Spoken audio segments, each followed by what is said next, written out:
Hi, I'm Ariel from Gaylord Archival, and today I'm going to talk to you about safely storing and preserving documents.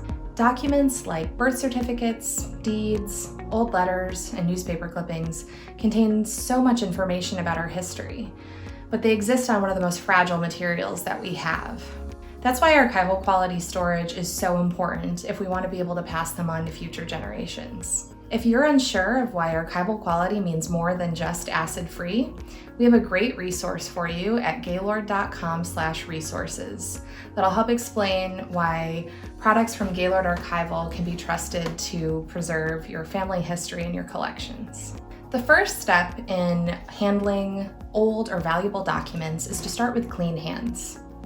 Now, it may make you feel like a professional conservator to wear white cotton gloves, but it's really not necessary to prevent the transfer of dirt and oils from your fingers to documents, and in some cases can actually be detrimental.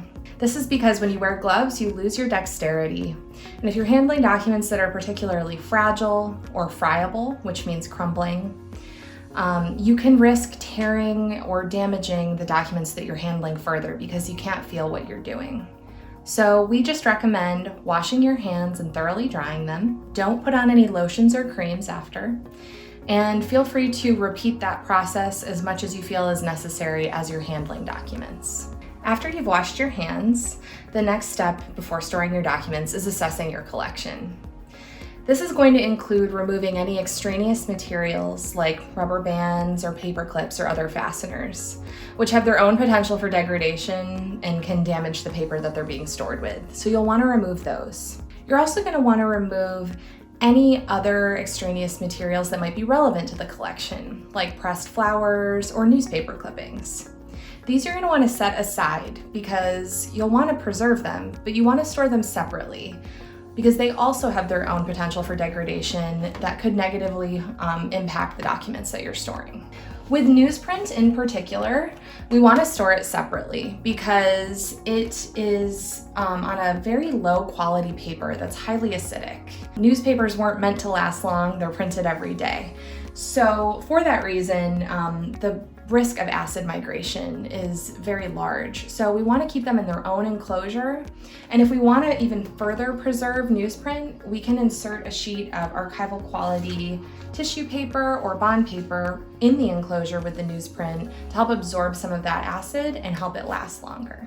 After you've removed extraneous materials, the next step in assessing your collection is thinking about how it's going to be accessed, how often it's going to be used, and what are the needs of the documents that you're preserving.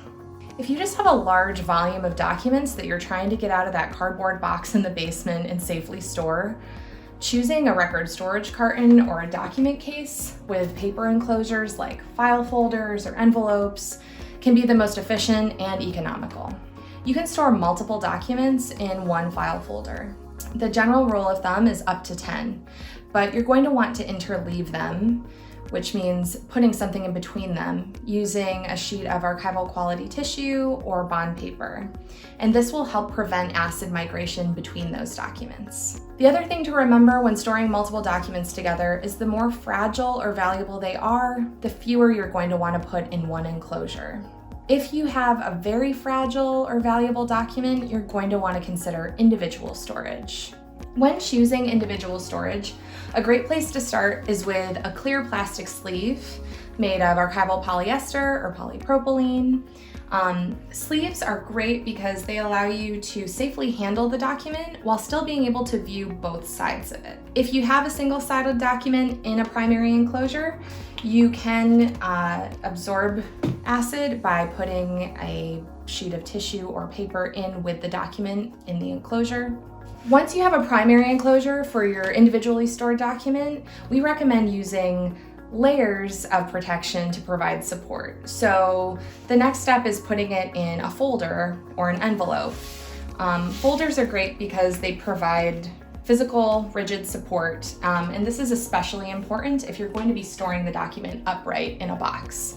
If you don't have that support and you're storing a document upright, they can sag or bend over time, which will cause damage to the document. If you don't have enough folders or enclosures inside of a box to fill the box and keep them upright, we do sell archival quality dividers and spacers that are adjustable and allow you to fill that space while keeping the folders inside upright for safer storage. When storing documents, an important rule to remember is fragile equals store flat. So if you have a very fragile document or a large document, flat storage in an archival box, preferably with a drop front, is going to be the safest option. Drop front boxes are great because they allow you to safely remove the document by sliding it out rather than reaching in and lifting it and risking potentially damaging an edge or a corner of the document as you try to access it. Once you've safely stored your documents, an important step that you don't want to skip is labeling. Labeling is important for both you and for other people that might access the collection in the future.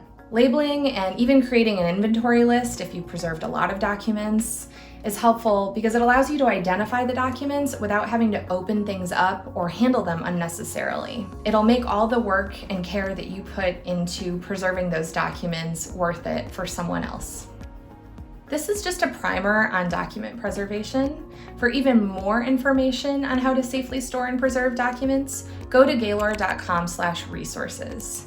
We have a bunch of free, helpful information there and even more videos like these. I'm Arielle from Gaylord Archival, and I wish you luck on your preservation journey.